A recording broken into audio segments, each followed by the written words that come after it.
Sit back and get ready to have the most fun you ever had with an electronic device. All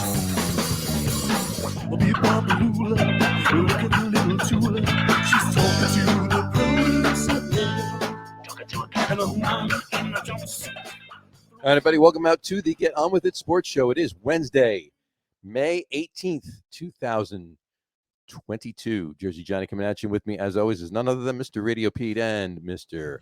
Harry Lug Nutz. Say hello, gentlemen. Howdy, hello, gentlemen. How's everybody doing on this? How are you tonight? You know, it's another day in paradise. Say again? Ground. Peter, you talking? No, I was just saying hello. No, you're saying hello. I think Harry's trying to talk, but he's... Are you not hearing me now? Breaking up. You were just breaking up a little bit. Right out of the gate. Hello. Oh, now you're there. Perfect. Technology, you gotta love it. Gotta love technology. Right out of the gate, even tonight. This has been the day for technology. I'll tell you that much right now. And speaking of technology, I do like technologically advanced music. So I'm going to put this flyer up right now. Harry, why don't you talk about it for a second? This is the opposite of technically what did you say? Advanced? There's nothing advanced or technical about this. Technologically advanced music? Yeah, there's nothing. It's the opposite of that. If you want, good old-fashioned rock and roll with hints of punk and funk, then you should come see Log. Yes, Log is playing May 27th at the Mercury Cafe. We are supporting our good friends Anonymonkey, who have an album release that night. It's a benefit show for Sox Place, which is an organization that is providing real-world solutions to end the cycle of homelessness. May 27th, Friday, Log hits at 8 o'clock. Doors open at 7. Get there early. Have a few drinks. Pass it along to your friends. Tell Megan in HR. Tell Barbara in accounting. Bring a couple people if you're here in the Denver area. It's going to be a great show. Anonymonkey is fantastic. And Log, well, we're at least entertaining at the very least. So we got a bunch of new material too. We are in the process of recording a new album, and we are probably going to play about 9 songs from that upcoming album at this show. So come on out and benefit a good cause, and we'll see you then. Very nice. Very nice. And you were definitely entertaining, that's for sure. That's an understatement. A ringing endorsement. Absolutely. We are entertaining, if nothing else. We are entertaining, if nothing else. But and then as far as we go, we can be entertaining at times. We have been known to be entertaining, but it's happened once or twice. Once or twice. Yeah, exactly. So anyway, so how are you, gentlemen, tonight? How is Denver, Harry? He looks like he wanted to say something and then he froze. Oh, it's expensive and hot. Can you hear me? Yeah. Oh wait, now I got to ask you: is Denver expensive and hot, or is your computer expensive and hot? My computer was expensive. It doesn't seem to like this Chrome bullshit, and Denver's hot already. It's it's nice. It's been in the 80s already, and nice. It's getting more and more challenging to live here. The secret has been long over. All of Chicago has moved here, so Denver, Chicago West, basically. Yeah. So don't come. It's hard. It's a horrible place. Everybody stay away. Yeah, sports-wise, it must be pretty hopping, right? I mean. Well, yeah. I mean, the Rockies are still, There's a lot of white people in khakis watching hockey. Yes. Yeah. We had a couple good months. Only a game under 500 right now. University of Denver won the NCAA championship and then burned the streets down. So it's been literally a hot mess here in Denver. Fair enough. So. Yeah. I mean, the Rockies, it is mid-May and the Rockies are still playing baseball. So that's always Rockies are still playing baseball. They're right where they should be in last place, but they're about around 500. Right. And that's not bad for the NL West. No, listen, you know what? I mean, a game behind 500 and in last place. That's actually not. They've got some good young players ahead of Arizona. They're not in last place. No, are they now? Okay. As of there you go. As of this morning, they were. By what? A couple games, 2 games, a game. Somebody must have played today, and that changed. Yeah, they're a game ahead. Yeah. and 2 games in the loss column. 2 games. But here's the thing, though: given the other teams that are in that division, anything, and given the quality and the payroll and the money spent on building those teams, anything close to 500 is you got to be pretty happy if you're a Colorado Rocky fan. Yeah, I mean the top 3 teams in that league are arguably 3 of the best teams in baseball. Yeah, yeah, absolutely, I agree. 100%. So listen, the goal should be not tied or behind Arizona for the Rockies this year. Right. I think that's a reasonable goal. The goal for the Rockies should become relevant. They need to become relevant.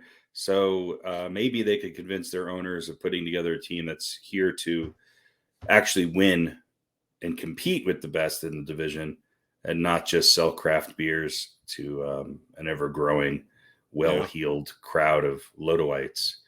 So, they make a lot of money by being mediocre. So there's no impetus for them to change.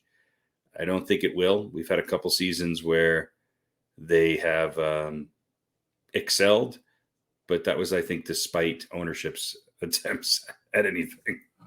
Right. Yes. So fair enough. We'll see. We shall see. And you could tell me maybe tickets are probably more expensive than they should be, but maybe not that bad. You could get into a Rockies game for pretty cheap. I mean, especially if you go and sit in the rock pile or some of the bleacher seats or walk around the perimeter. You can always get a Rockies ticket unless one of the big 3 or 4 are in town, the Cubs, Yankees, Mets, Dodgers. Right. That's a different story, sure. White Sox. That's a different story. The Mets are actually in town this weekend, right? If you say so. Yeah. Mets are playing the Rockies this weekend, so it's a good reason to stay away from downtown Denver. Bunch of Mets fans in one place. It will probably be about 75% Mets fans. I love the Max Headroom effect on Harry right now. Yeah, I don't, but I'm not rebooting and starting up again. So there's 2 options: we either deal with it or I log off and you guys continue. We finish by ourselves. See you in a couple of weeks. Yeah. So, no, I'm fine with doing that. I wasn't kidding when I said I love the Max Headroom effect on Harry right now. Yes, that is a reference that nobody under the age of a good one nonetheless. Yes. Thank you very much. Max by the way, was an MTV character. Yeah, you can look that up. I'm sure there's YouTube. Yeah, Google it. He was kind of like absolutely. the first pixelated asshole Max ever Headroom. on television. Yeah. And he sounds if you're interested, he sounds just like that. Yeah, just like that. Now, am I still sounding like Max Headroom? What was Max Headroom's real name? Max Headroom, Maxwell Head. I don't know. What was Max Headroom's real name? The guy who actually. No, the guy. Thurston was Howell. Like a name, like Alf, right? The TV show, the wow. puppet Alf or whatever. Can we dig any further into the back? Yeah, right. Exactly. He had a real name. Let's start quoting Mr. lyrics to really reel in the. It was Gordon Shumway, actually. Gordon Shumway. And that's it, lady. It's a new record. Shumway. Yeah. It's a new record, ladies and gentlemen. We've officially gone down the dark shithole of obscurity within the first 5 minutes of the show. Exactly. But I thought you were going with there. Who was the actor that played Max Headroom? Was it Matt Frewer? That's the name that pops into my mind. Yes, How that's what it was. You guys know these things. See, you're absolutely right. 100% right, Matt Frewer. Because those brain cells that have that memory don't have a memory of something good. It's because Pete actually auditioned to be Max Headroom. Well, they were going to do a reboot a few years back. Mm-hmm. Max Headcase. And you did get a call for an audition? You got a call back too, didn't you? It was going to be Max Headroomier. Max Headroomier. Max Headcase. I didn't make the. I made the first cut, but not the second cut. Max Head Cheese. Max Head Cheese. Exactly. Yeah. So anyway, project never got off the ground. So got off the ground. So. I win. Did Max Headroom pitch for the Padres in the 80s? I think that was part of it. He did. He pitched for the Padres in the late 80s into like early 90s, like 93. Right. I think it was like 86 to 93. I think he pitched for them. So probably showed up on the scoreboard once or twice. Of course, absolutely. So, Anyway, all right. Well, speaking of, well, I was going to say Baseball. Max, but it wasn't Matt. Speaking of baseball, there you go. Nice one. Sorry. Before you get started, John, just real quickly. Sure. Chicago is even at 18 wins and 18 losses, Mhm. and the Cubs are 5 games under 500. 5 games under 500. Yeah. There you go. For our Chicago. For Chicago. So, yeah, 18 wins and 18 losses for the White Sox, and the Cubbies are 5 games under 500. Yep. 5 games back of St. Louis. There you go. That's for our Chicago contingency. There we go.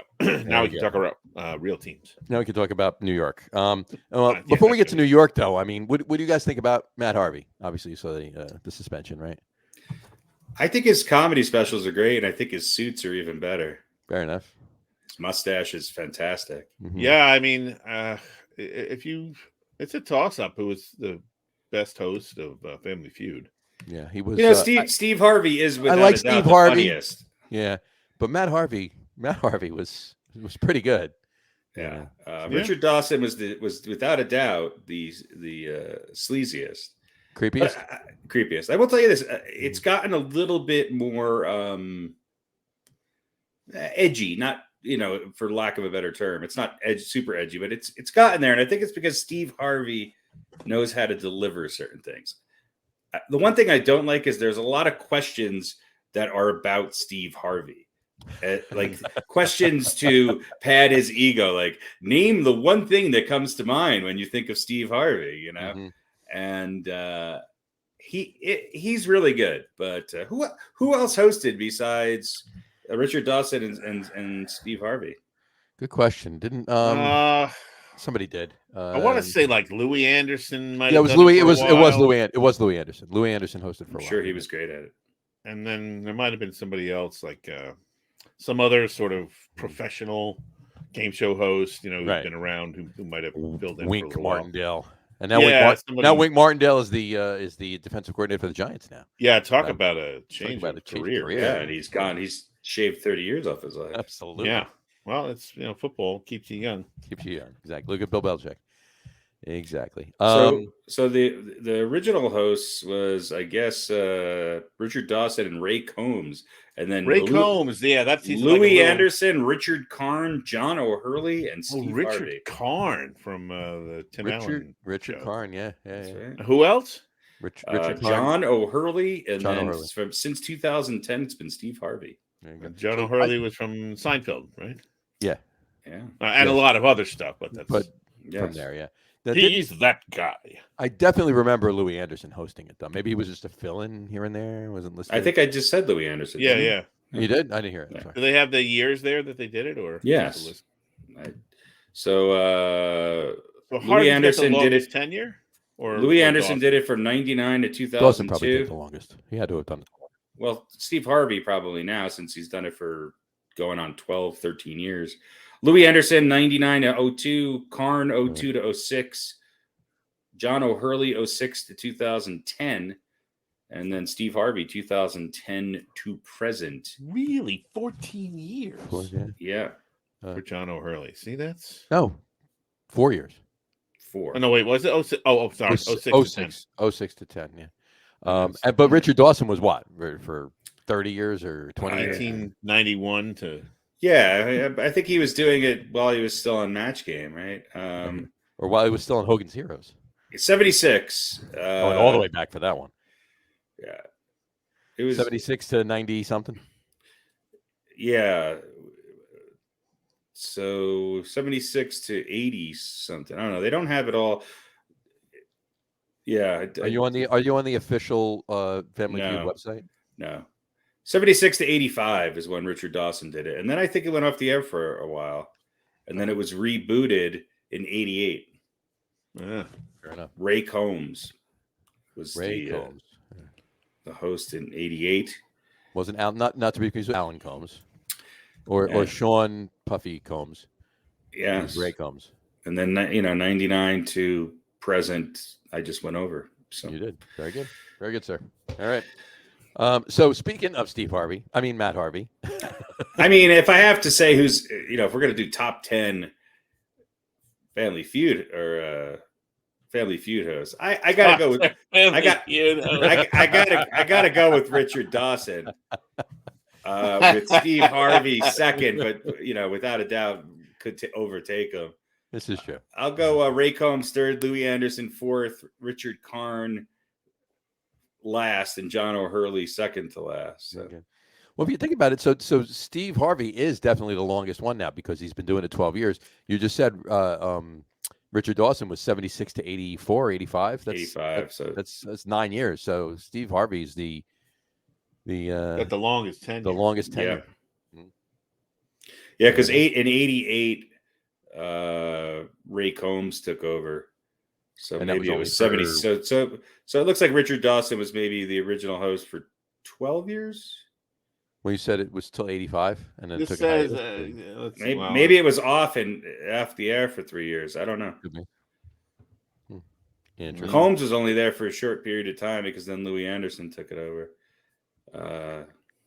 Yeah. Nice. There we go. And there was a couple of years in there that Ronnie Cycli was the host. I remember that. Yeah, in 80 it was aired from 76 to 85. And then in 88, the series was revived and aired on both CBS and in syndication with Ray Combs until 94. Okay. So that was 6 years. Yes. There you go. And on from there. So and then Ray Combs with Richard Dawson returning until that from 94 to 95. 94 to 95, yeah. And then in 99, the series was revived through first again. Yes, with Louis Anderson, then Richard Karn, then John O'Hurley. And now Steve Harvey.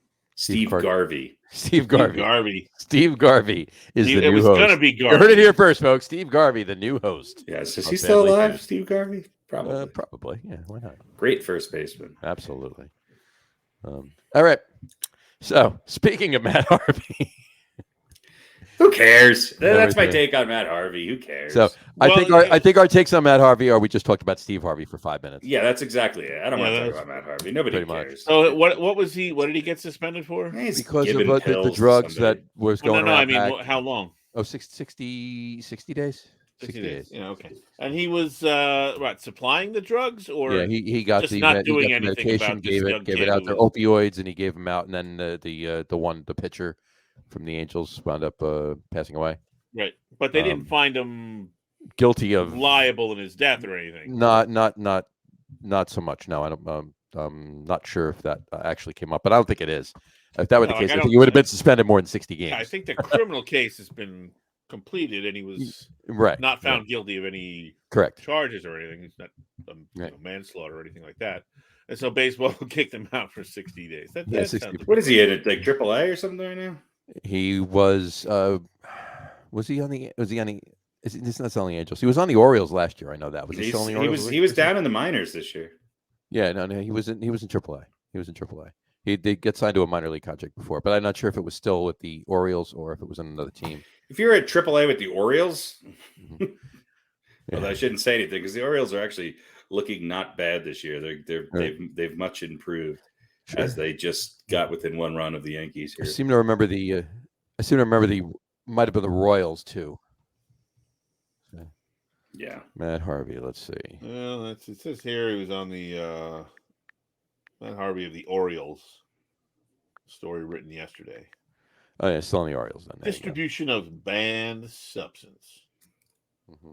60-day suspension without pay for distributing a prohibited drug of abuse. Baltimore Orioles. No, he was actually playing. According to this, he was in the majors. So I think he signed to a minor league contract, but they brought him up. Maybe I guess it was. All right, Steve Harvey. Steve Harvey, pitcher for the Baltimore Orioles. Much more interesting. And retroactive, it's a 60-day suspension, 60-game suspension, retroactive to April 29th. There you go. So he'll be back. Is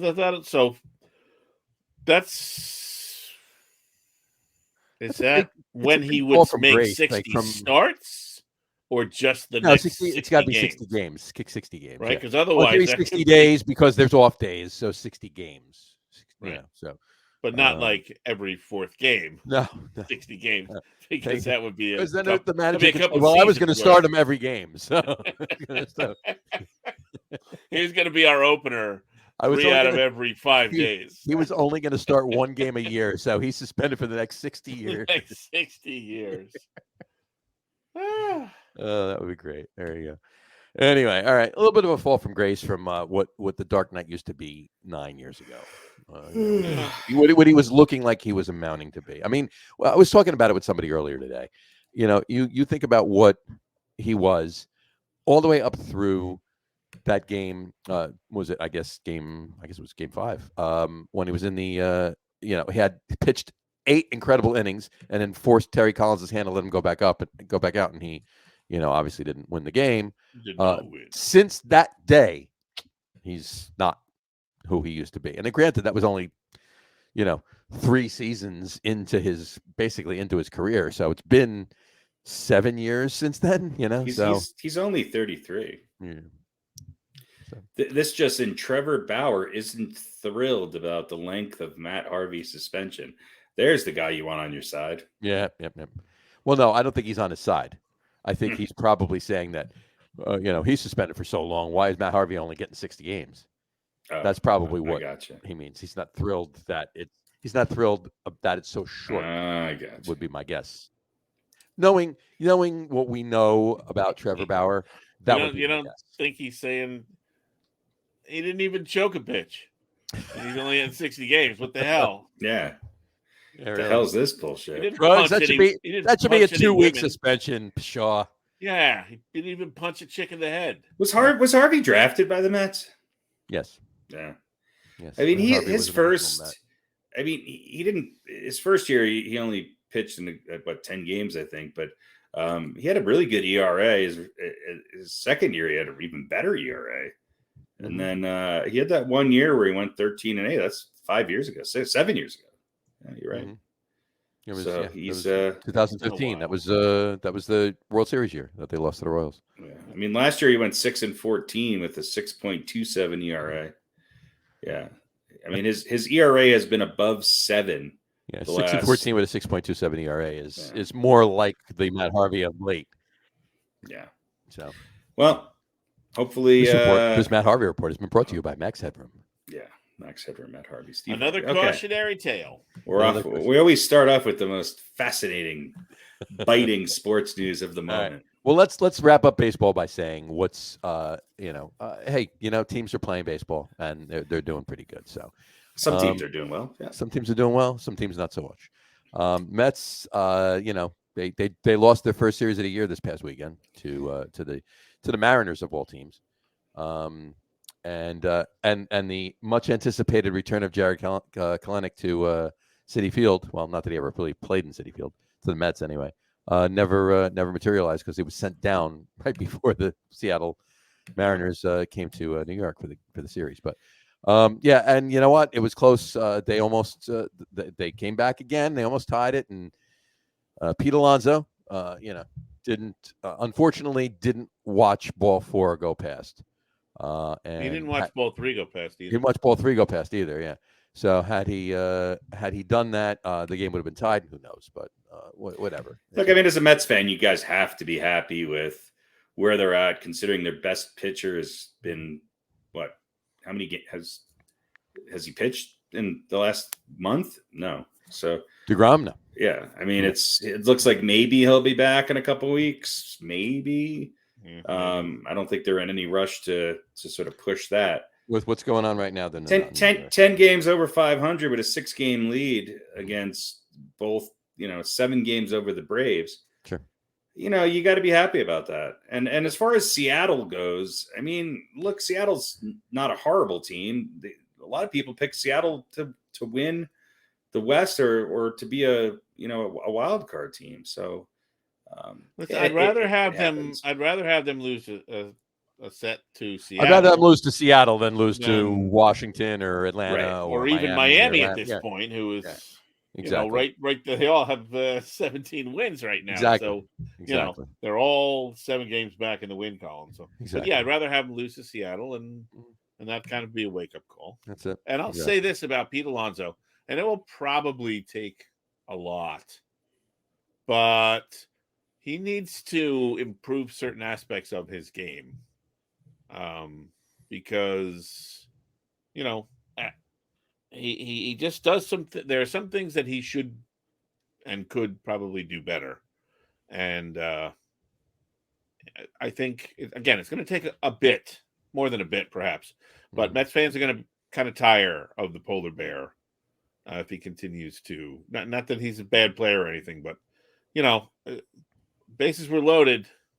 All he needed was a walk or a single, and he's work out a walk. Work out a walk and tie the through. game. Yeah. He was swinging for the fences, and he's like a lot. He's like most hitters in the game today. I mean, you can say this, and he has to learn how to sometimes be a contact hitter. Right, and they have been doing that though. If you've watched any Met games, they have been doing that. They have. But they've been swinging for the fences a lot less than. I mean, he's leading the team in strikeouts. He's struck out 38 times. He's got 13 walks. He's got 29 RBIs. So But I think he might have. It was obvious how he wanted to end that game, and it was and he might have been a little bit miffed.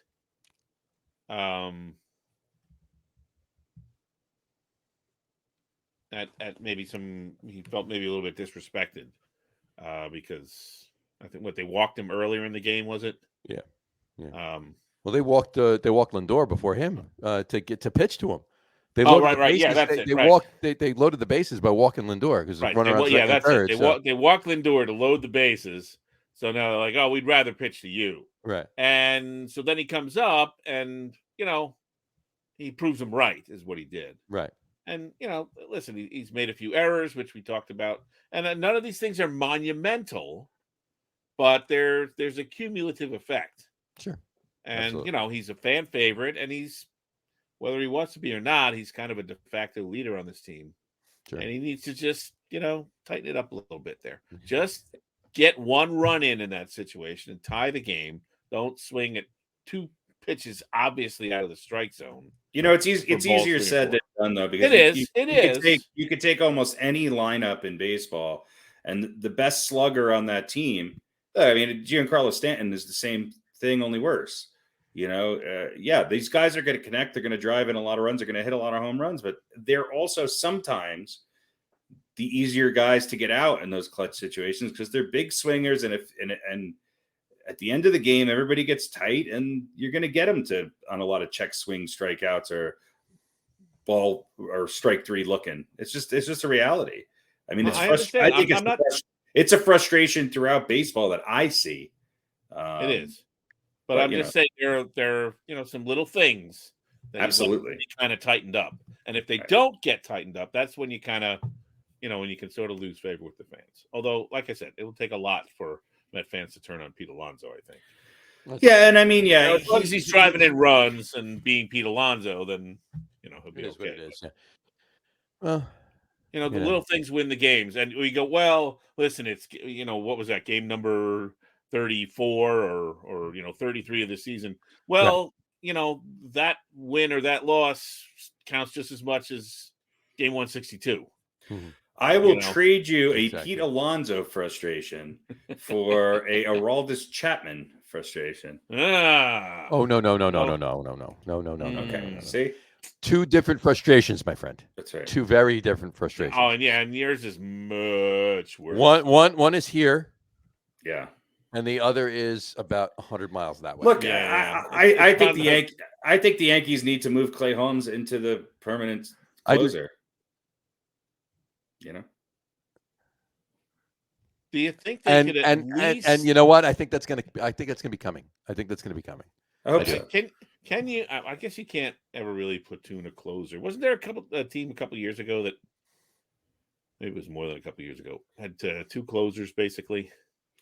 Well, yeah, and I remember that. My whole thing is somebody like Holmes. But they used one as a setup guy and one as a closer. He could pitch the eighth. No, I mean that. But there were two guys that would. There were two guys that were closers, but they used them. I thought Milwaukee. Had a couple guys that closed games, because it wasn't one main guy. It wasn't every other day or anything like that. It was partially dependent on situation. It also wasn't like it also wasn't like a Mariano Rivera or a name it wasn't like that. It was two good pitchers, two good relief pitchers that could close out games. Not big names, and so they weren't like right. But it wasn't always this guy unless he can't go, and then we go to here.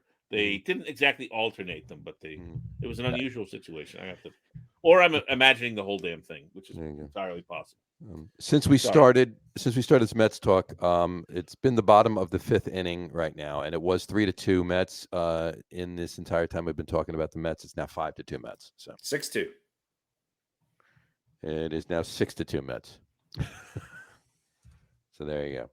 So they're having themselves a good bottom of the 5th right now. So good. There you have it. Oh, it's a long season. It's such a long season. It's a long season. On the other side of New York City, up in the Bronx, we have the Bronx Bombers. We have the Yankees, who are playing pretty good baseball. And I was listening to Tierney and Tiki and Tierney, or Tierney and Tiki. How do they spell it? Tiki. Brendan Tierney and Tiki Barber this morning, and they were saying that this is probably one of the best. That's not what they said. They basically were saying that this could be one of the statistically best seasons for the Yankees in their history, if it continues down the road. Well, masters of the obvious. If they don't come back down to earth, if they continue, Tiki doesn't know how to stay where they're at, line, but he knows how to through the season like this. He knows how to divide one of the and best losses. Yankee seasons ever. So that's what they were saying. Masters of the obvious. Yeah. I think we got Pete's reaction to that. Harry, what do you think? Masters of the obvious. I mean, I agree with you, Harry. Definitely, 100%. Can you not hear me? So, ladies and gentlemen, just so you're aware, we do have some technical difficulties, but we're powering through it. So anyway, I can hear Harry just fine. You do? Yeah. He just said yeah. I can hear myself fine. And he said I can hear myself fine. He can hear himself fine. He can hear himself fine. I think. Did you just hear what he just said there? The Yankees are. I think that the Yankees are playing good ball. Playing good ball. But they played the Orioles 105 times. They played the Orioles 105 times. Harry, thank you for translating for Harry. I think everybody else is hearing it. I think it's on your end. All right. Maybe. Do you have your anti-Harry? He's back. There we go. He's is. back. Go ahead. All right. What was it? What were you saying? I know it wasn't an Orioles statement. Go ahead. What were you saying? Well, I mean, Tiki and Torchy or whatever the hell their names are, masters of the obvious. Tiki Barber. Yeah. What a. He finally figured something out. Right. Look, the Yankees are playing well. The thing that I'm excited about is their pitching. So, that's if you're a Yankees fan, you're watching Nestor Cortez go into the 8th inning all the time. You got to be excited about it. You got to be excited about Nestor Cortez going into the 8th inning all the time. Like, I can't do this. So if you can't hear me, then I don't know. Absolutely. I can hear you fine. It's on your end, John. Maybe because you're hosting. No, John can't hear anything. No, I can hear. I hear you fine. Oh, yeah. I can hear Harry fine. He's not breaking up for me. I was wondering what the Max Headroom reference was because I didn't. Yeah. So there's something going on between you guys. That's very strange because he's breaking up for me, but you're not. I don't know why that is. Yeah. All right. Well, I'll translate, but no, I don't need to translate. I'll do it in Spanish. No. There you go. If he's coming through fine, I'm absolutely fine with that. I can hear what he said later. Do we need to test do you need to check the audio and make sure? But I don't understand why I hear you fine, but he's completely breaking up. His video's freezing and his audio is Max Headroom-esque. Oh, really? I'm not getting any movement on my end. It's completely. He froze momentarily a couple times, but everything else has been. Well, now it looks like you're freezing. Yeah. So, all right. Anyway, continue, Harry. Continue on your Yankees. That's it. I'll tell you this actually. let me say this, and you can take this from there. All right. The Yankees have 3, I believe, hitters, 3 players with 10 plus home runs right now. So was it Giancarlo Stanton, Aaron Judge, obviously, and was it Torres has 10? I don't know. So Probably Rizzo, that's not Torres. one of the first times in, well, at least a long time, if not in history, that there's 35 games into the season, 3 different Yankees have 10 home runs or more each. I do know that. I did hear that stat today. So anyway, continue. Yeah, I mean that's fantastic. Judge missed one by a couple inches the other day. Home runs don't win you championships. Pitching does. So I'm more excited about the fact that they have 3 guys and with an ERA under 4. So we shall see where things go. It's a long season. Where do we? I guess the question is not able to be answered yet, but the Yankees made a nice offer to Judge. He didn't take it. He wanted more, and they can't afford it. And we've talked about, how sometimes they're not the old George Steinbrenner who gives out that much money. If he has a great season, free agency, somebody's going to want him. We know he wants to be a Yankee. Do they then cough up more money? Well, I mean, I think it's, of course, I would imagine ironic if he keeps on his tear and he keeps playing like he's playing this season. You have to pay him, right? Got to pay him. Yeah. But well, isn't it ironic that in his contract year he's finally healthy and hitting again? Yeah, well, that's true. It's been a month and a half. A month and a week or so, right? Yeah. And he's still healthy, so. Yeah, I mean, I think if he gets hurt, if he gets hurt tomorrow, misses 6 weeks, then everybody's going to go, well, yeah, that's why they didn't sign him. Right. But exactly. It's obvious that he's go. the most valuable Yankee, with the exception of their pitching staff right now. As far as field players go, he's head and tails above everybody else. Stanton's having a good year, but the Yankees are sort of lost without Judge in the lineup. He also seems to play better when he's in the outfield. So,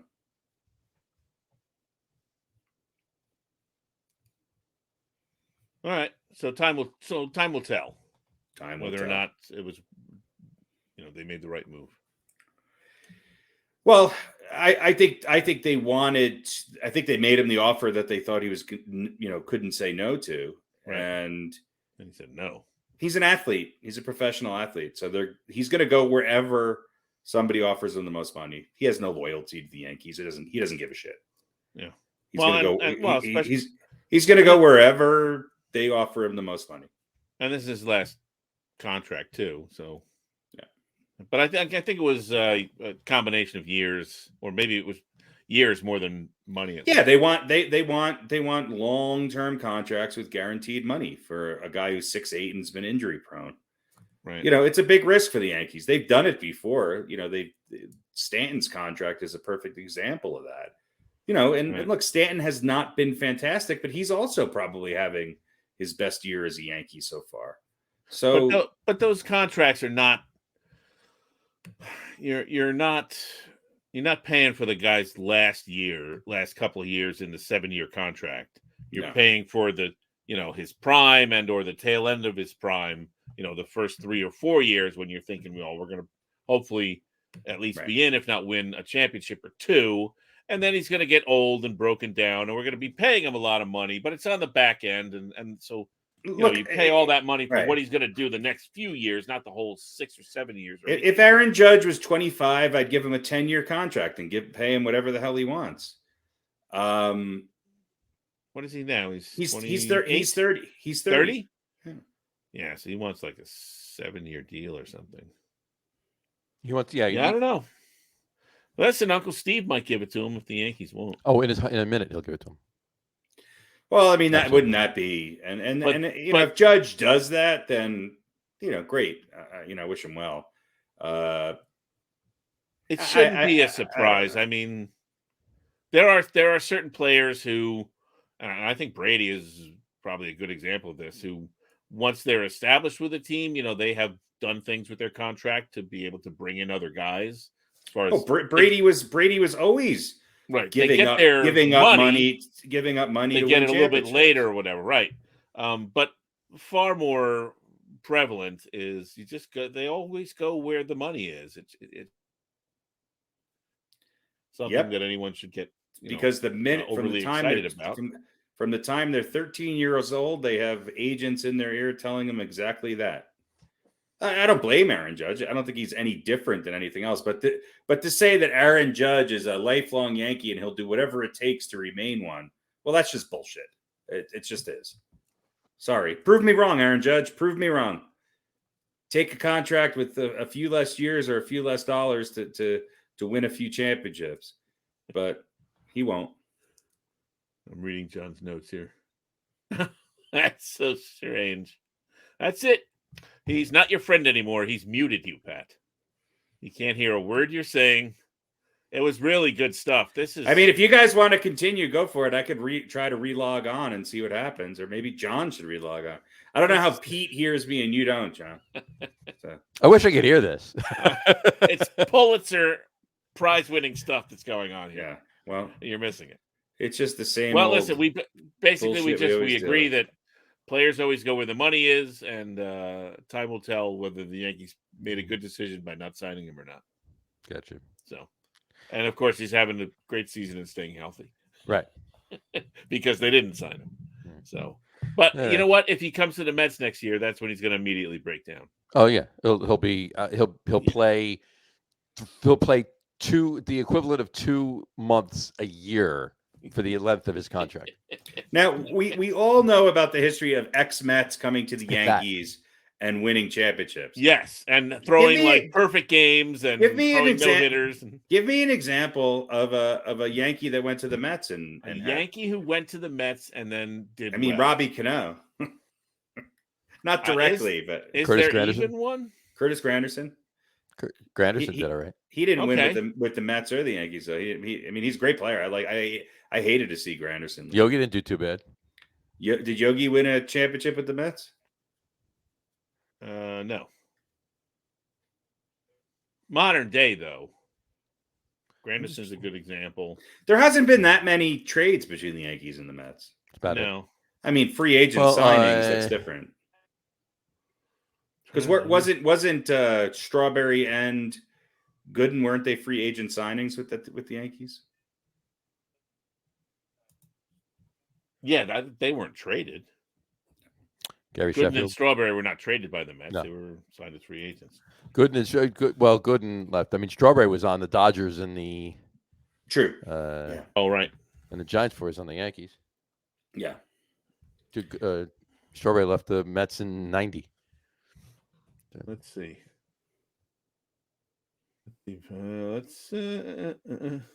It doesn't matter. Hey, look, I'm happy. The fact that we can't think of some.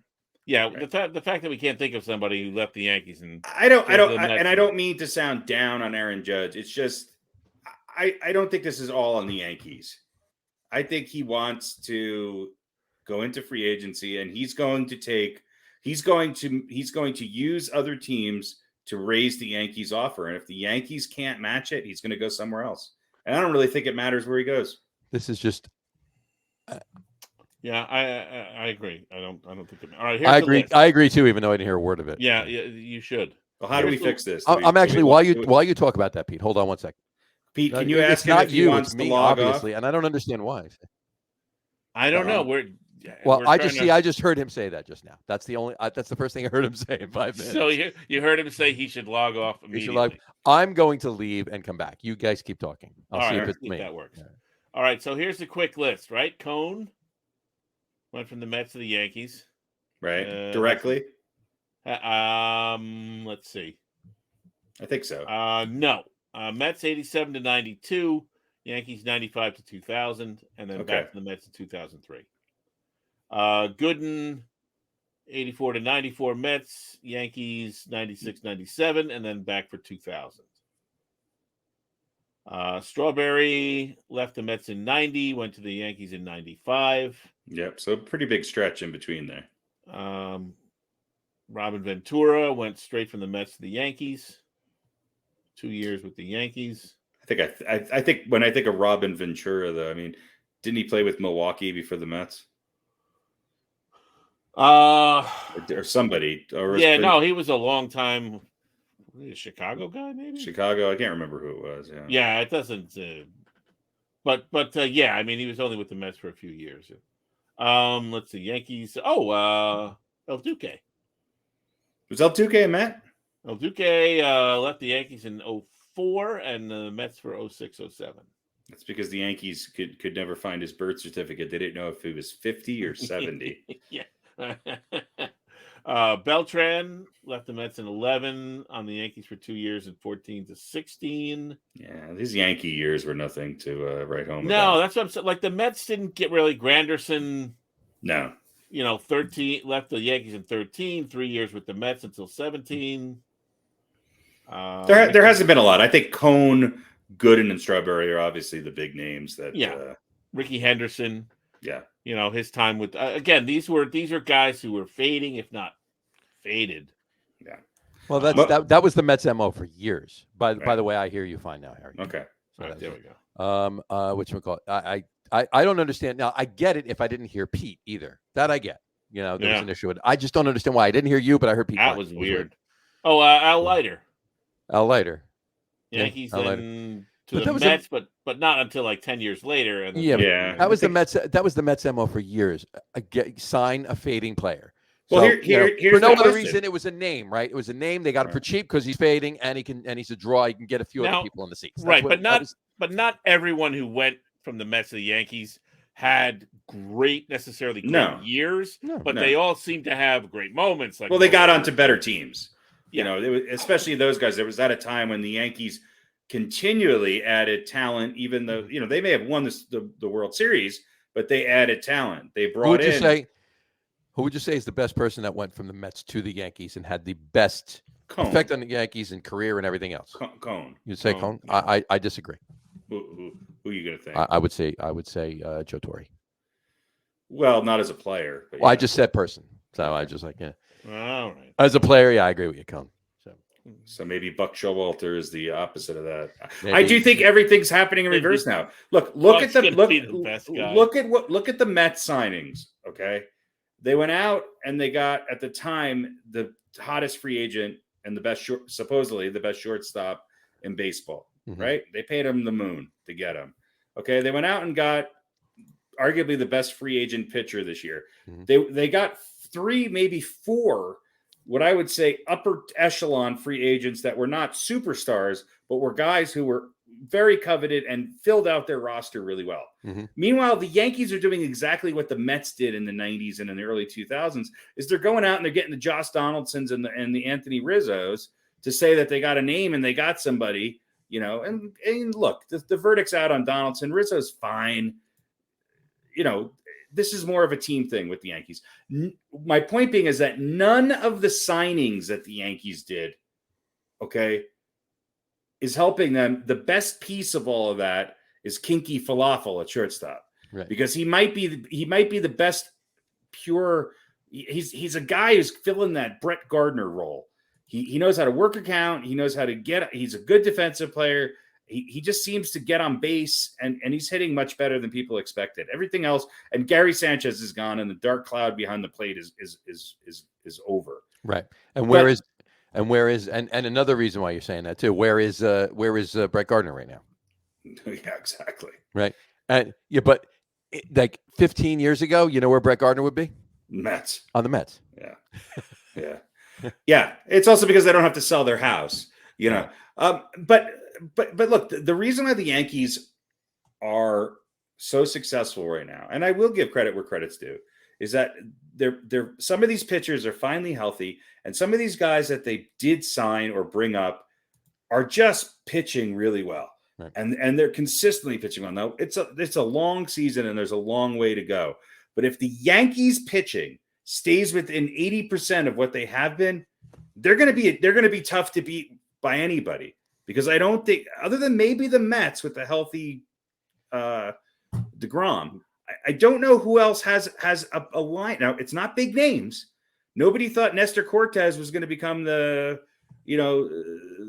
ace in the Yankees lineup. And that's great. If Nestor Cortez needs to start a playoff series and you can bring Cole in against the number 2, I'm all for it. Now, Garrett Cole's pitched pretty good since we talked about his troubles early in the season. Again, the Yankees don't have the toughest schedule right now. They had a long series with Chicago. Chicago's below 500. They played the Orioles a bunch. They've played a Red Sox team which is not performing nearly as good as what they thought. They beat Toronto. Granted, they won that series. So they're playing really good ball, and a win is a win. But it's a long season. So I'm going to I still think they don't have the ability. They have 3 runs against the Orioles tonight. Okay. So they're putting a lot of pressure on their pitching staff. They explode for a whole bunch of runs in some games, but they always seem to have these games where they're striking out a lot. They're not getting. The Yankees have 1 walk tonight. 1. That's not the Yankees. That's not the Yankees. They won the other day with no hits. They walked and sort of errored their way into a win. That's what they need to do. That actually gets me more excited than seeing guys with a bunch of home runs. That's what gets me more excited. The fact that Gleyber Torres is hitting 250, that gets me excited.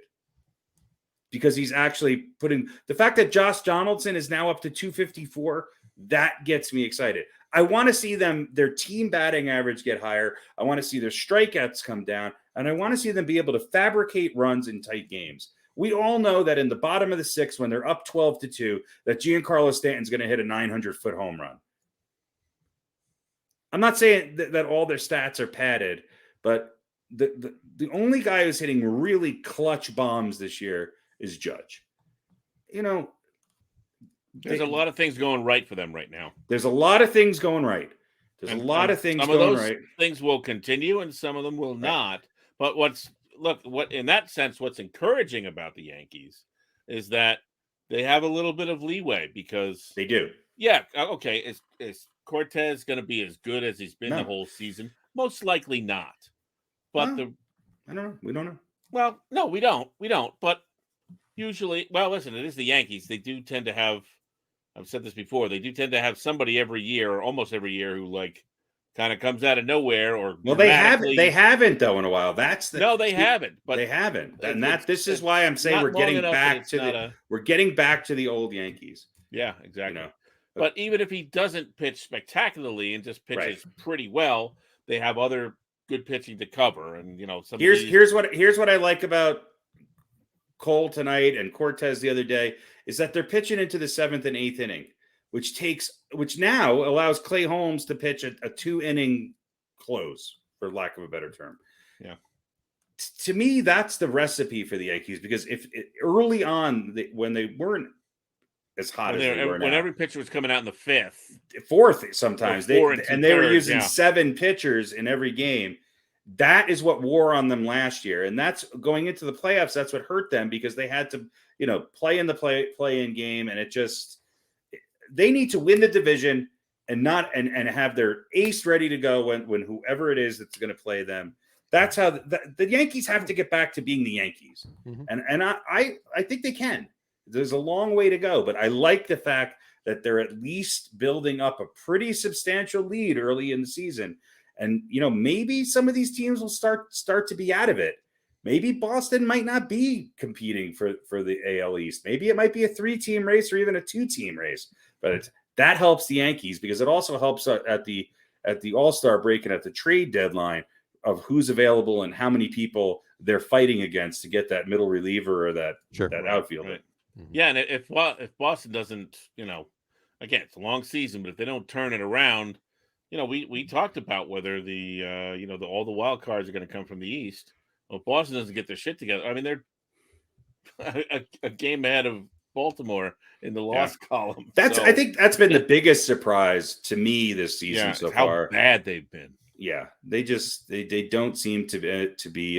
They could. I think they could get better and maybe be in the wild card mix, but they've got the talent to bounce back. Yeah, but it's a long bounce. Because again, they're not bouncing over lousy teams who happen to have been playing well while they're a good team that isn't playing well. They'd have to bounce over Toronto, Tampa Bay, and the Yankees to get somewhere, in that top 3. So that's a big thing to do. You got to hope those other 3 teams have something of a collapse while you go on a run, and that's probably not very likely in this division. Yankees just won 3-2. Here's 2 stats I'm going to throw at you that I think is the biggest improvement with the Yankees this year. Garrett Polk pitched 7 innings, no walks. Clay Holmes, 2 innings, 1 hit, no walks. They only had 6 strikeouts between them. No walks. Mhm. That is how you win baseball games. That is what drives me nuts about Chapman, is that every time he comes in, he seems to have control issues, and he's putting himself in a situation where he's making every Yankee fan on the planet a nervous wreck because he's just walking. You cannot have a closer that walks anybody. You can't. Not if you're going to be a successful team. And so, look, this is a big win. Yeah, they beat the Orioles only by 1 run. A win's a win. The Yankees have still not lost a 10th game yet. 28-9. Pretty happy about that. But, and the Mariners are beating the Blue Jays. Right. In the top of the ninth. But look, Tampa Bay's not going anywhere. And guess what? The Angels are pretty damn good, and Texas is a lot better. And Houston, well, guess where they're at now? They're back. So the American League is going to be really tough. Not saying the National League isn't, but looking at this first month or so of the season, I think the American League might be a little bit stronger compared to last year than overall. Yeah, it looks like the Rangers are starting to figure it out, and those moves that they made are starting to come together. I mean, weren't they like 2 and they got off to a terrible bad start. So. But again, they've got a couple of good teams ahead of them. But when you talk about the wild card, it's just a good enough record. You don't want to play Tampa Bay. The Yankees are off to an amazing start. Tampa Bay's 23-15. You don't want to have to play Tampa Bay. You don't want to have to face the Blue Jays. Minnesota's off to a hot start, and we all know that Chicago is going to get better. At the end of the day, the White Sox are going to be there. And look, in the West, you got the Astros, the Angels, and the Rangers. That's tough. Yep. It's tough. Yeah. It is tough.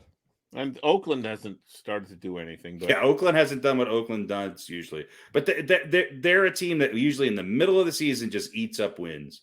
So they'll be there. They lost a couple of key figures. They took a beating in the offseason. They lost more than their usual amount of people to free agency. So, gotcha. All right. And Milwaukee looks good. Yeah. And Milwaukee's pitching is just they're like last year. It's just incredible. All right. On that note, hold on. Yeah, I don't think there's anything. Milwaukee, the Mets. Hang on 1 second. That's you. Bless you. I felt that coming on for 10 minutes. Milwaukee and the Mets are. Dodgers have the best record in the NL. Mets and Brewers are tied for the second. Mets are about to win though. Mets are going to win tonight, but and then Yankees just. Best record in the MLB. Yeah. Listen, it's really cool to have 2 of the best teams in baseball in New York. It's 2000 all over again. 2000 all over again. Let's just hope the end result is not exactly the same. Well, I'm hoping it is. Armando Benitez isn't on the Mets anymore. So you know what they're going to do if the Yankees have more of an Armando Benitez than the Mets do this year. This is true. Yeah, Armando Benitez changed his name. It's Aroldis Chapman. Yeah, you got Chapman. Yeah, there is a lot of similarities there. If the Yankees play the Mets, instead of having a first pitch, they're going to have a first bat. Roger Clemens is going to be the honorary Yankee, and Mike Piazza is going to he's going to throw the first bat. That's a great. That should be a carnival game. I think that'd be great. Yeah. You can dodge a wrench. You can dodge a ball. Yeah. There you go. All right. Here's the Dodgers look good. Here's one thing I want to bring up real quick. We know about Pittsburgh and Cincinnati the other week, right? Cincinnati throws a no-hitter for 8 innings, and they end up losing. Right. To me, right? So there have been 6 games since 1901 that were won by a team that got 0 hits. I don't want to go through all that, but here's the thing that this got me thinking about. Okay. And of course, Cincinnati did not get credit for the no-hitter because they didn't have to pitch the 9th. So, But here's what I started thinking about. What if now we have the guy on second base extra innings rule? Mm-hmm. What if a team has thrown 9 innings, no hit ball? First of all, I don't know how I feel about the combined no hitter. I guess I have to accept it. It's a thing. It's a no hitter. It's still a no hitter. It's still a no hitter. No pitcher's getting a credit for it, but the team is. It's a no hitter. Yeah, it's weird because used to be back in our day when a guy was throwing a no hitter, you left him in the game until he gave up a hit, or unless he was walking the stadium. But right. we know that doesn't happen anymore. So okay, fine, that's what it is. It's like a gangbang, But here's the thing. So let's say you've got your pitchers, they're throwing no hitter, combined or whatever. 10th inning, guy goes on second. Sacrifice a bunt and a sac fly, and you lose the game. Yeah, it could be a no hitter. Yeah. I mean, you Still could a no hitter because we always knew you could lose a game with a no hitter because you could lose the game 14-0 and pitch a no hitter because you could just walk it, Right, but now with that rule, right.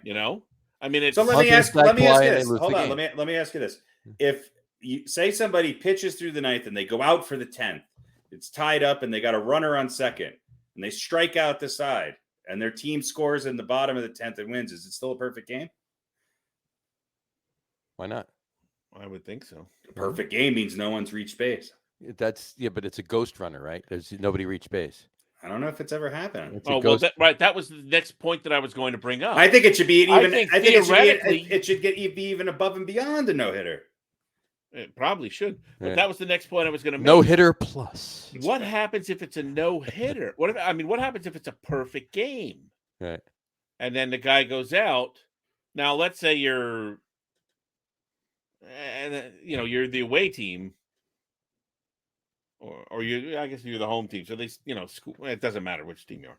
Mm-hmm. You throw 9 innings of perfect baseball, and then without a hit, that runner's coming home. I mean, Major League Baseball. Let me tell you something. If that ever happened, almost probably never. Let me tell you something. Hugely unlikely. Hugely unlikely happens sometimes. If a pitcher threw a perfect game, and his hitters didn't give him one fucking run of run support, he's going to be pounding the shit out of them with a bat.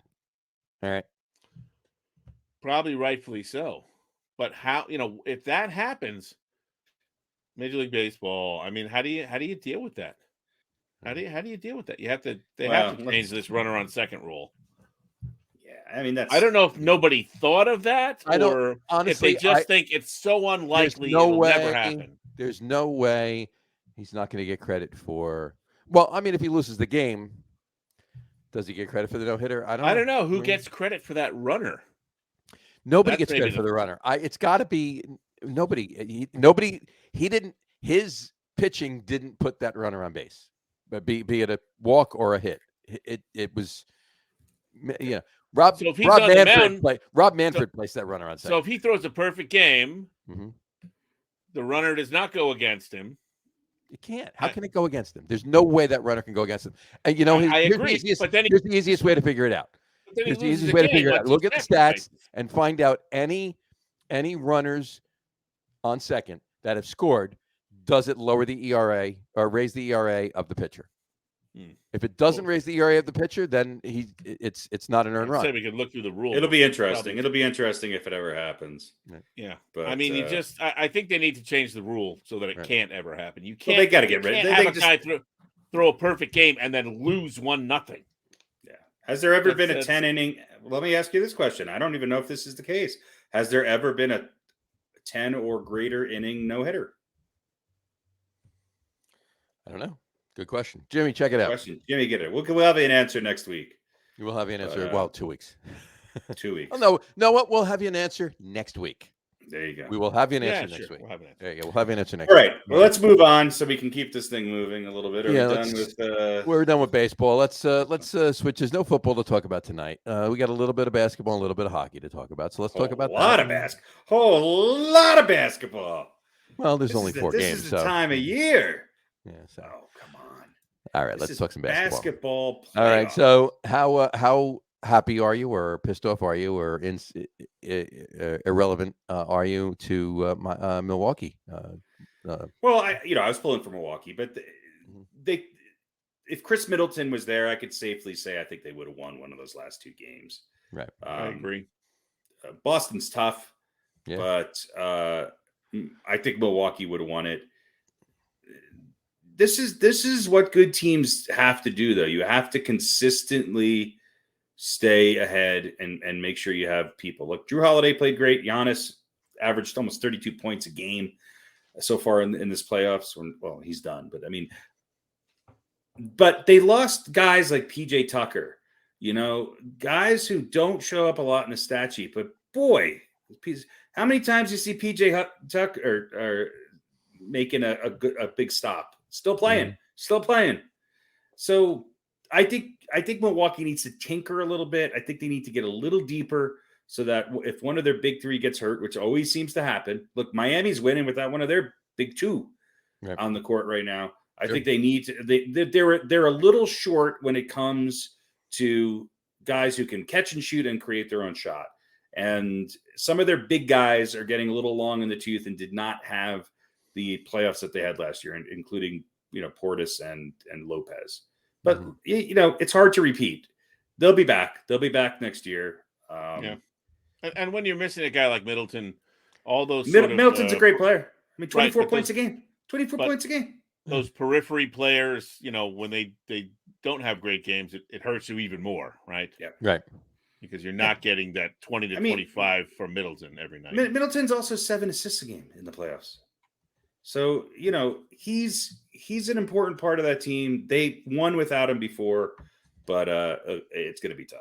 Right. The big story here is, and it's so lovely to watch, is the absolute meltdown of Chris Paul in a big game again. Mm-hmm. Yeah. I mean, how beautiful was that? Wow. And not beautiful for Suns fans. It's not just Chris Paul. That whole team. No, they were not prepared. Nothing. They were not prepared to play that game. Yeah. No.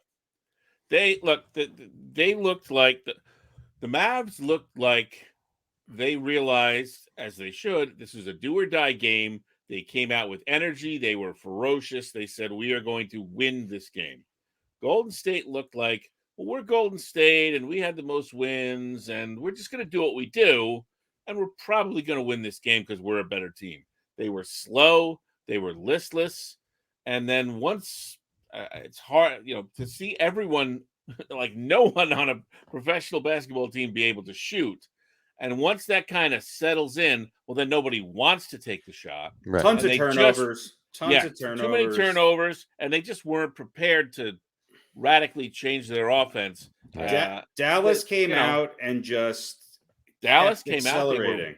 They were rough and tough and ready to go. They came out like they wanted to win that game. Golden State came out like they figured they were going to win it. They just had to be themselves. Mm-hmm.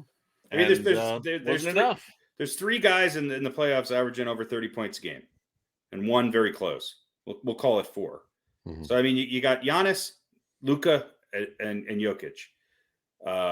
Jimmy Butler's just under. Right now, if you're going to say who's the MVP of the playoffs so far, you got to look at Doncic or Jimmy Butler. Yeah, Jimmy Butler was.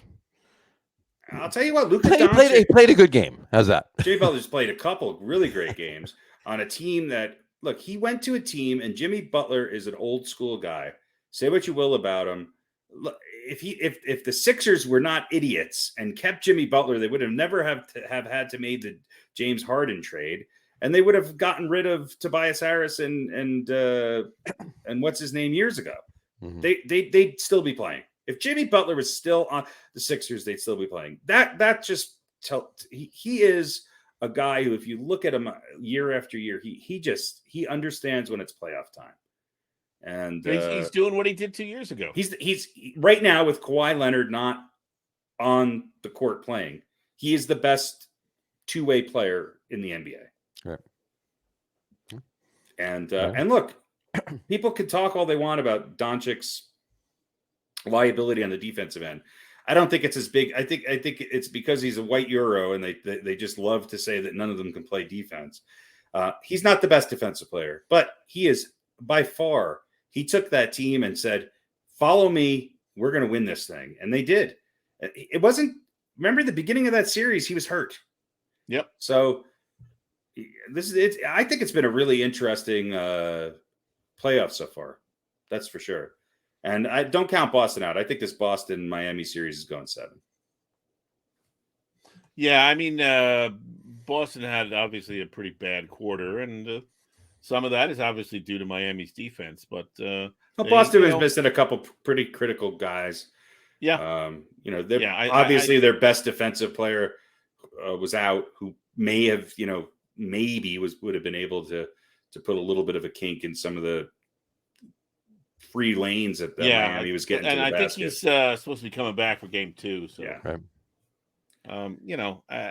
Boston, Miami, like Boston to Boston.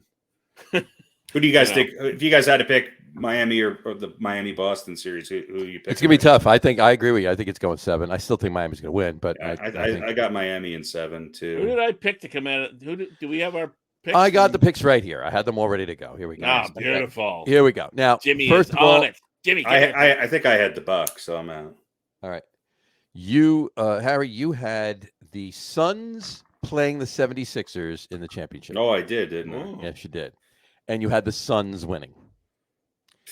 I had the Suns playing the Bucks in the championship, and I had the Suns winning. Okay. Pete, you had the Suns playing the Heat in the championship. And you unfortunately had the Suns winning. But you were the only one that has a team left in this race here. So, but look, this so if I win. No. If Miami does get to the, you win the garbage bowl. I lasted longer than any of you. You lasted longer, yeah. So if Miami does get to the finals, you picked it right. You picked it right. One series longer. Yeah, listen, that Golden State or the Phoenix collapse was, monumental and ridiculous. And I mean, was it as big as the 76ers collapse? I mean, granted, that was a series before that, but yeah, I think the 76ers collapse is as monumental. Yeah, I mean, that was pretty bad too. The Suns were a number 1 seed. They were the best team in basketball during the regular season. It's not like they lost to a 2 or 3. What was Dallas, a 4th seed? 5 seed? Dallas 4 seed. 5. They were 5, weren't they? 4. Wasn't Golden State 4? 4 seed. Golden State's 3. Dallas is 4, Jazz was 5. 3. Yeah. Jazz was 5. So in the East it's 1 and 2, and in the West it's 3 and 4. Mm-hmm. How do we feel about Dallas's chances against Golden State? I think they'll make it a series. I think Golden State will win in 6. It's Golden State and the Heat. It's the Warriors and the Heat in the finals. And honestly, it's gonna be a good series, but I gotta lean to Golden State. I don't know, man. I mean, the way the NBA is right now, it's just you can't play defense. Not the kind of defense that would knock any of their shooters up the game. The one thing that Golden State does struggle with is durability. And I don't wish any injuries upon them, obviously, but sure. That's one of the things that I think is going to be a little tough for them. But I'm looking forward to. I think that Golden State will probably win tonight. But I think Dallas will make it a series. I just don't think Dallas has the depth to keep up with Golden State. I wouldn't rule Dallas out of this. I mean, well, of course not. I agree. No, but I think they win this series. All right. Well, because I agree with everything you're saying. But here's what I'm looking at. All right, Golden State 4-1 over Denver, right? Which was a one-man team. Mm-hmm. Then 4-2 over Memphis. But that was a much different series in the last couple of games without Ja. Without Morant, yeah. Mm-hmm. And those wins were tough. But you look at Dallas, okay, they beat Utah 4-2. Utah's a pretty good team. Well, and we know they can win on the road. Yeah, and then they went 7 games and took out the best team in the NBA. And again, yes, Phoenix, you have to say to some of that, what happened to them. Maybe the weakest, best team in the NBA. Yeah, but some of that was them choking. And some of it was due to Dallas's defense. But I mean, you take out Utah, you take out the best team in the NBA, whether they're the weakest, best team in the NBA or not. Like, why can't you take out Golden State? Here's my only reason for that is that the reason why I think Golden State has an advantage is that Golden State's two best players can shit the bed for a game and their team can still win. Yeah. So tonight, Steph Curry is 4 of 10. Klay Thompson's 0 for 4. Okay. But Wiggins and Looney and Poole, they're all contributing. Okay. Yeah. And If Draymond's Luka, the right kind of guy to guard Luka. right. Well, I mean, I think he's good at guarding bigger guys in the paint. I mean, I think Luka's going to dominate because what is Luka? I mean, is he a point guard? He's the biggest point guard since Magic Johnson, but he kind of is. He's kind of a point guard. I think you're going to have Poole on him. I think you're going to have a lot of people on him. That's the one thing that Golden State does is they make great adjustments and they play the best team defense in the NBA. It's not really about one person. It's about they react without thinking to situations better than any team in the NBA. And they're all really good, or at least average to better than average defensive players. Right. I think that Dallas's length could get to Golden State a little bit. And I think Miami's length could get to Golden State a little bit. The biggest challenges to Golden State were teams with dominant centers, and there's none left. Mm-hmm. So this is just sort of paving the way for Golden State. There couldn't be an easier path for them, because I think somebody like DeAndre Ayton would have given Golden State way more. He would have dominated against Golden State way more than he was able to against Dallas. So I think it's going to be 6 or 7. I'm still going to stick with Golden State in 6. We'll see. If Dallas can sneak one of these first 2 games, then I think it goes 7. And then it's anybody's ball game, because I think that they're just the team of the year and they're playing, they got nothing to lose. Yeah. And they're getting great contributions. Guys like Dinwiddie, who have not been, all of a sudden they're playing at their best basketball of the year. They're going a little deeper into their bench. We're seeing the emergence of Brunson. Okay. Bullock, ex-Nick. Yep. Playing significant minutes and playing really good basketball and is a good defensive player. So he's got some minutes than anyone else tonight. He's got a lot of length. He's a good defensive player, and he's gonna break up some of that mid-range jumper and movement that Golden State has. But I still think Golden State wins tonight. I think if Dallas can win game 2 in Golden State, then it goes 7. If not, I think it goes 6. And look out. Dallas is going to be one of those teams in the offseason with an owner that's willing to spend. A lot of people are going to be looking at Dallas. I mean, right. I think James Harden was just traded there. And they don't need much. No, they don't. They don't. And so look, they're kind of playing with 2 point guards. It doesn't really matter anymore. I mean, is Luka really a point guard in the traditional sense? No. Is Steph Curry a traditional point guard? No. This is what the game has become, though. And Curry's got 12 points, but he's plus 14. So Golden State is one of those teams where they don't rely on one guy to score 35, 40 points a game. Miami does, especially with Lowry out. But they've got Dallas does. Okay. Yeah, that's the thing, that Golden State doesn't rely on one guy, but they've got a couple of them that can. But they got 2 that could. They got 2 or 3 who could score 30 or 40 at any time. Yeah. Right. So that's the only reason why I give Golden State the edge. Look, Golden's. You have to say, I think Golden State's the favorite to win the championship right now. I said it. Yeah, I mean, it's easy to say. It's the Heat and the Warriors, and I think Golden State's. This might be the easiest path for them. Yeah. But I don't know if they're. We'll see. They're talented enough. I don't know if they're tough enough. Boston and Miami are both tough. I was going to say, honestly, I think Boston would give Golden State more of a. If you can get, I think if it was 1999, I think if it was 1999, then yes, Golden State would have a tough time with the Heat. If you can get a little bit physical with Golden State, though, you just can't do anything without it being a flagrant 2. It's just, I mean, Yeah. things that wouldn't have even been a foul 10, 12 years, 15 years ago are now suspensions. It's tailor-made for Klay Thompson, Seth Curry, and Poole. This is what they want. They want Golden State to win. This is what the NBA wants. Oh, here we go. Here we go. No, but I mean, look, since the Bulls. He's not wrong. Since the Bulls, okay, we've had the Spurs, which did not, I loved watching it, but no average fan wants to watch Tim Duncan methodically dominate in the low post. Right. Okay. The people don't even know how to post up anymore. When the Warriors went on their that's not an attraction. How could that be? When the Warriors went on their mini spree, the NBA started getting popular again. And it's all because of Seth Curry and his chuck him up with no ability to guard him type of thing. He's great. He's the best shooter in the history of the game. But you were able to lay some wood on Reggie Miller and make it a series.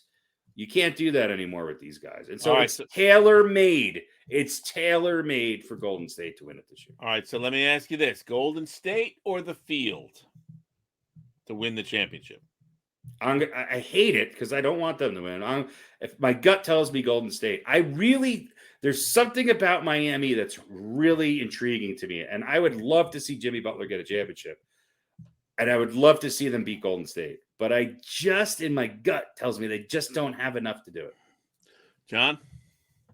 I think Golden State's going to win. All right, I'll take the field. Yeah. I'll take the field. Fair enough. I will write it down. I will notate it. I think it's going to be. Pete thinks one of the other one of the other three teams is going to win it.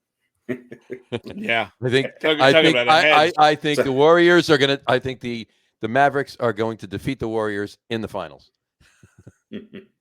Yeah, I don't know if it's going to be Dallas. Western Conference. Man. I don't know if it's going to be Dallas. I think it's going to be whoever comes out of the East. But whoever comes out of the East, you're going either whoever comes out of the East. You think Golden State's going to win? I think they're not going to win. All right. So I got GSW for Harry and I, and Mia Boss for Radio. Or Dallas. I'm taking the field. That was the bet. There you go. That was the bet. That's true. Well, yeah. I mean, if Dallas defeats the Warriors in the exactly. So then there you go. So if Dallas defeats the Warriors, then you've won. Yes, right. You've won without even waiting for the. It's Golden State's going to win, or someone else will win. That was all right. It. Fair enough. Right. I will say this officially. I hope you are right. I do too. I have to concur. Now, isn't that it? Now, I wonder if that is a kind of a nationwide sentiment, right? Because Golden State, maybe not with you guys, and not necessarily with me. Well, they were the golden children, right? People love Golden State, right? But it's because this new generation of fans grew up with them being dominant, and they love it. But do you think it's as prevalent now, or there's more guys like us that are like? There's no big teams like there's no big teams like Miami. There's a lot of Heat fans, and I think that Jimmy Butler doesn't have. I think if you take all the stars on these teams, I think Luka and Curry and are probably the top two. Then Jimmy Butler and Tatum. People don't watch. They don't see that. They don't see the intricacies of what those two guys can do as much. So, yes, Golden State is still probably the most popular team. Well, there's a reason for that. The NBA right now. The younger fan, the younger. I mean, let's face it, male fan. The younger, the teenagers in their early 20s. They're not fans of teams anymore. They're fans of players. Exactly. That's it. So, I mean, and I can tell you right now, just my son's the same way.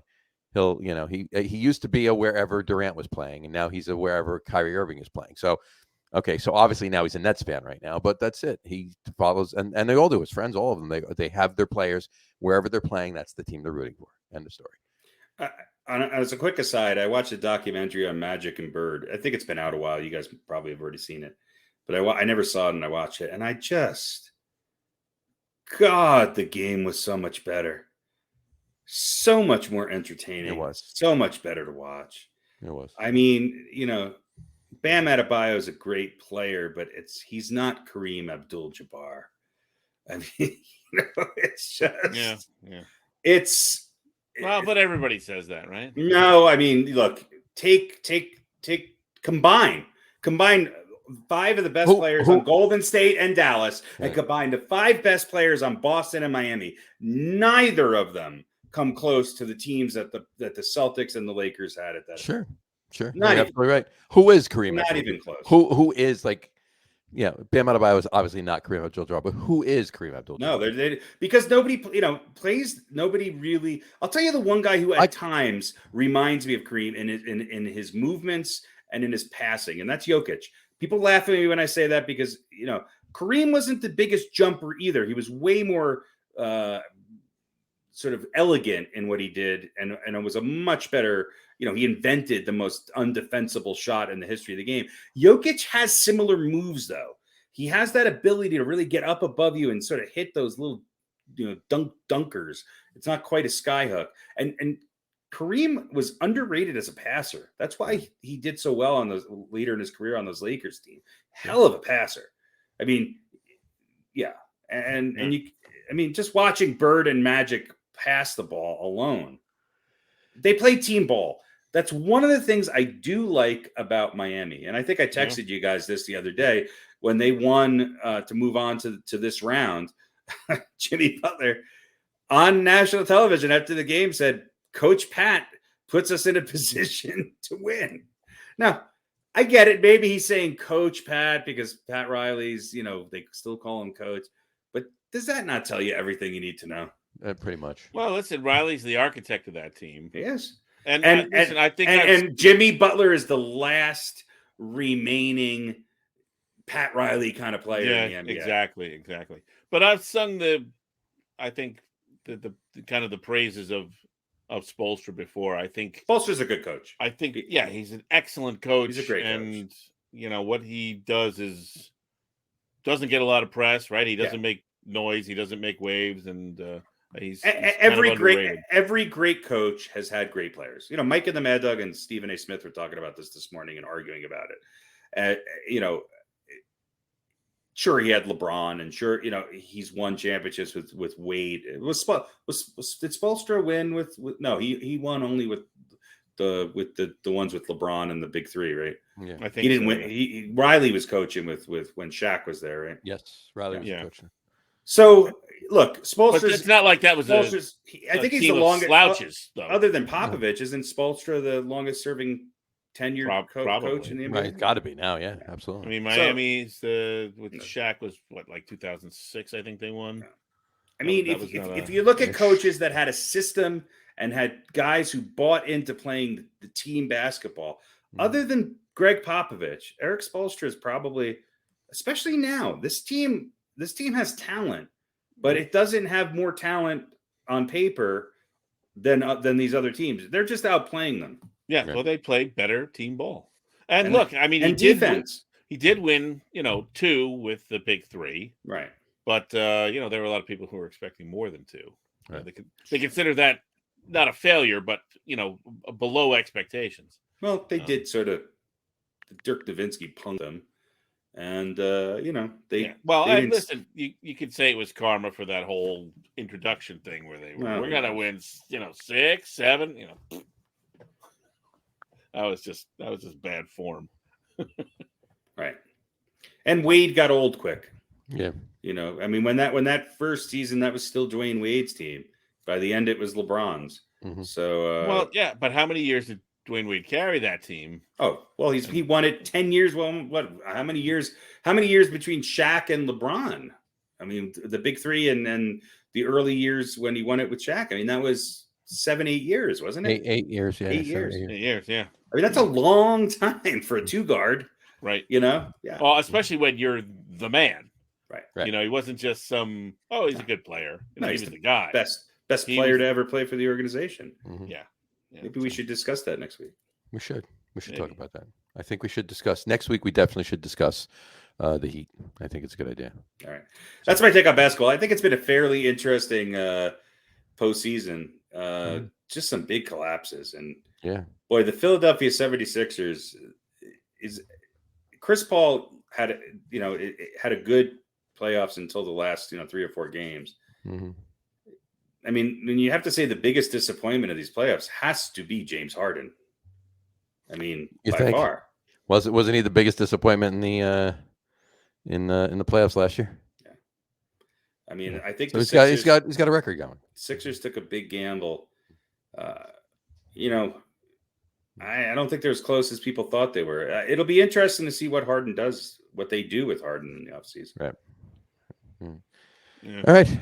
We'll discuss more on that next week. Obviously, especially focusing on the Heat next week. We'll do it that way. Before we go to hockey really quick and then wind up the show, I just want to tell you I did think of one player that was absolutely matched, was absolutely Kareem Abdul-Jabbar. Who? Lou Alcindor? Yeah. I knew there was a dad joke coming. Obscure reference and dad joke wrapped in one. Nice. Wrapped Well in done. one. Well done, Yeah. sir. Well I done. try. All right. Let's talk a little hockey. The Rangers lost. Rangers lost Yeah. in overtime. 2-1. Yeah, that means nothing. No. Yeah. Well, I mean, they were down 3-1 to the Penguins and won. So, but yeah, that was a game. That was a good game. Carolina's a little bit better than the Penguins. That was a good game. That was overtime too. I said it was a good game on Sunday night. That was pretty good. And they worked their way back. I mean, they down 3-1. They had to win 2 games. 5 game sevens, right? 5 game sevens. Pretty much. I think so. Yeah. Pretty much. So, but yeah. Well, look, the Metro. It's 1-2, right? Yep. Carolina and the Rangers. Mm-hmm.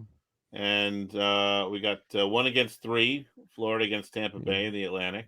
Right. So you got the Battle of Florida. We got 1-3 in the Central.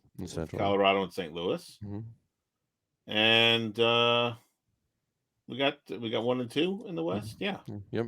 Or in the Pacific. Yeah. Pacific, 1 and 2. Mm-hmm. So the cream has risen. Mm-hmm. And, 2 1-2s and 2 1-3s. Should see some good series here. Here's my take on hockey, because I'll be honest, I don't watch it much during the regular season. I have watched a ton of it the last couple weeks, Mm-hmm. a ton of it, because it's been really interesting. I never watched during the regular season. Tell me if I'm wrong. I might be, but it seems as if teams are only able to score now when they're on a power play. It seems like it's trending that way, but it seems like a higher percentage of goals scored occur on a power play. And I will just say one more thing, and then I'll let you answer. I don't know if you watched that last Toronto Tampa Bay game, but when a guy takes your stick and lifts it into his face, how is that a penalty? Because that changed the game. Yep. That put Tampa Bay on a 2-man advantage on a 5-3 power play. That ended Toronto's season. Mm-hmm. I thought it was a bullshit call. Mm-hmm. Thoughts? I did not watch the game, but I know exactly the play you're talking about. I saw it like 30 times. Yeah. Yeah, that was bullshit. That was absolute horseshit. Don't think that should have happened by any means. But, and it's the playoffs too. How are you, how are you calling these? Let them play. Yeah, let us play. How many high sticks? How many high sticks? The thing I'll say about hockey is usually it really is pretty obvious when there's a penalty.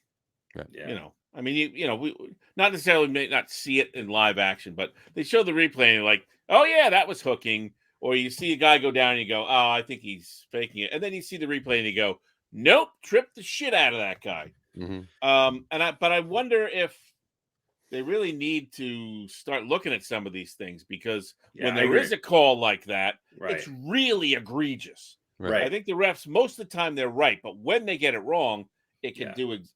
And the power play is such a big thing.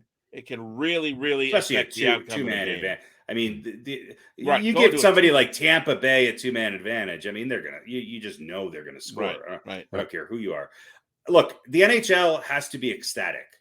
How many game sevens and overtime games has there been?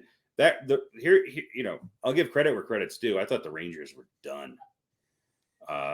That was the most exciting series. I've actually found myself rooting for the Rangers the last 2 games. They looked beat up after. They looked beat up, but that was. I think that's the best comeback I've After that- seen Yeah. in After that game won, in a playoff series in a Mhm. long time. they looked exhausted after that game won. Yeah, I mean, granted, Pittsburgh lost some key players, including their best player, but look, the Rangers lost tonight in overtime. I think the Rangers are going to beat them.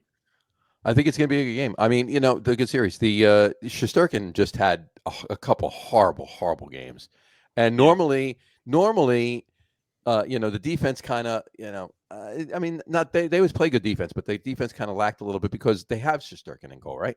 But the two of them did not work. It was not a good couple of games there, and they got down 3-1, and they rallied. That was an awesome game 5, game 6, and game 7. That was great. And Sunday night's game 7 was fantastic. You couldn't ask for better. And as an old fart, scripted one. I'm so happy to be watching the Calgary Flames play the Edmonton Oilers this late into the season. There you go. Thank you. And I think the Rangers in Carolina, weren't they like tied in points? I mean, I know Carolina ended up with 6 more points, but like going into the last 4 games or something of the season, they had the same number of points, I think, right? Yeah, and who's going to win? Who's right. going to win? And, So it wasn't as far apart as No, 116, 110. These teams were, yeah, they were and, right there. and Tampa Bay's no 3. Yeah. I mean, they have the best. I think they have the best hockey team from top to bottom since maybe the Oilers or maybe the Kings. Did Gretzky ever win back to back with LA? I don't think With LA, did. No. Who's the last team to repeat this before Tampa Bay? Pittsburgh. Devils? Pittsburgh, I think. Yeah, I'll check it. right? It's been a long time. You do see it quite often in the NHL, but this Tampa Bay team, as much as I dislike them, is stacked. They are just they know how to win in the clutch. That's for sure. It's been a great hockey playoffs. Yeah. I think. And look, the Avalanche finally had a tough game, and I think you got to think they're going to be they've got to be the odds-on favorite to get to the finals, right? Yeah, got to be. Winners. I'm just looking right here for you. Pittsburgh, 16-17. Okay. Mm-hmm. I mean, this Tampa Bay, nobody's three-peated though since the Oilers, right? Let's see, repeats. Tampa Bay, obviously, last 2 years. Pittsburgh in 16 and 17. Blackhawks had 3 over the course of 6 years. I didn't say that. That wasn't my question. I know. It's just I'm scrolling back, so I'm looking. Devils, no, they're 3 apart. So no. Red Wings had back-to-back in 97, 98. Last repeat. Oh, here we go. Penguins again in 91 and 92. It's the Oilers. The It was the Islanders No. before that, and then Oilers the never three-peated. They didn't. Oilers 1-2, then the Canadians 1-1. Then the Oilers 1-2. The Islanders. Won So it's 1. the Islanders. The Islanders 4-peated was the last three-peat. Wow. And then right before that was the Canadians. Canadians 4-peated. Or Canadians with a 4. Canadians. We never talk about that. Yeah. Boy, those Islander teams were great. Yeah. All right, that's hockey. And then There for the you go. 60s with the Maple Leafs had a 3-peat. That's right. Maple Leafs. The Saskatoons, Saskatoon Slick Riders were. Yeah, so Well, there you I go. don't know, man. I should not want them to win, but I kind of like the idea of Tampa Bay winning the third. I hate them, but I know. I feel like I should hate them, but they're good. but I hate the Rangers. I guess I could root for Calgary. Root for Colorado. Yeah, root for Colorado. Yeah. I mean, root for the Rangers. So Come on, Colorado's got a great team. I'll tell you right now, if the Hurricanes beat the Rangers, I'm rooting for the Avalanche. So that's where I'm going. But I think you're right, Harry. I think the Rangers are gonna. Yeah, it could go 7 again, but I think I hope they lose. the Rangers are gonna. Rangers so much. That's because you're a Devils fan. I know, and I'm not even a big hockey fan, but it's not even. I'll tell you what it is. I was in high school when the Devils moved to Jersey, right? And there was this guy named Greg that I just didn't like him. He was just a dick, and he was like the biggest Rangers fan. Greg the Dick. Yeah, Greg Bartome or something like that. Greg, if you're listening, call in next week. Bartome, you were a dick then, and you're probably still a dick now. And he was a huge Rangers fan, and so I was just like not a hockey fan, and I didn't even know what Long Island was, let alone who the Islanders were. Being from up in the sticks at farm I was going country. to say you didn't even know what Long Island was. No, I didn't. He Now, still here doesn't. I am. He- Call it. No. You still don't know what it is. I don't know what it is. I hate it now. Somebody told him he's on the Upper East Side. Yeah. And The Upper East Side of Long Island. This is not Westchester. So I just was like, no, I'm a Devils fan, just because Greg the Dick was a Rangers fan. So. Right. Well, I became a Devils fan too because there was always free tickets. Sure. Oh yeah. For years. I'll be years honest and with you. years. I've gone to so many more Devils games than Yeah. I have gone to Rangers games. I mean, over the I was an Islanders fan early on because of the same reason. Because all the kids in grammar school and then into junior high, we started junior high in 7th grade, so we were really young. But all the kids that were Rangers fans were assholes. So I was like, "Fuck you! I'm going to root for the Islanders." Yeah. So I never tried. Devils. It's My father was a Rangers fan. That was it. So I was a Rangers fan, and that was the end of it. However, believe after the second cup, so 81, I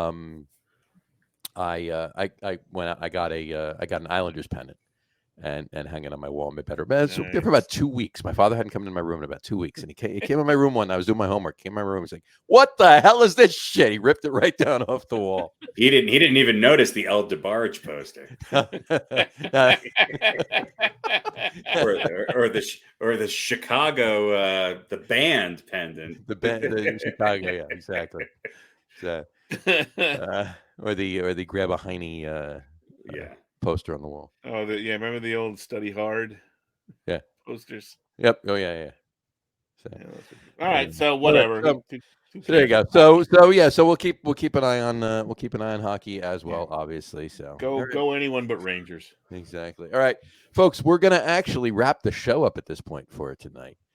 This is gonna be different. We're gonna do something a little different. Next week's show is going to be purely what we do from this point on in the show. So next week's show, we'll have our top teams list. We'll have our quiz. It's another baseball quiz this week. We'll have our old balls segment. We'll have our over under, a couple other little things. That'll be next week's show. Pete brings up stupid shit. The Pete brings up stupid shit hour segment. Hopefully not too much of that. What I love. Here's what I love. According to Harry, the over-under is his favorite part of the show. It is. And Pete happened to pay attention to something and he's talking about it. It's probably his least favorite part of the show. And so I'm happy that I can be a generator of both of those things. Both of those things, exactly. So but we'll be doing that. So we'll talk to you next week on all of those. We'll wrap the show up for tonight. At this point, we want to thank everybody for watching. And for those of you just listening to the audio podcast, thanks for listening. Don't forget to visit our website, www.getonwithitpodcast.com. That's getonwithitpodcast.com. And please remember, like us and follow us on all of our social media, Facebook, Twitter, and Instagram. Just search for the Get On With It podcast. And, of course, all of the shows are available on YouTube as well on the Logger Room channel.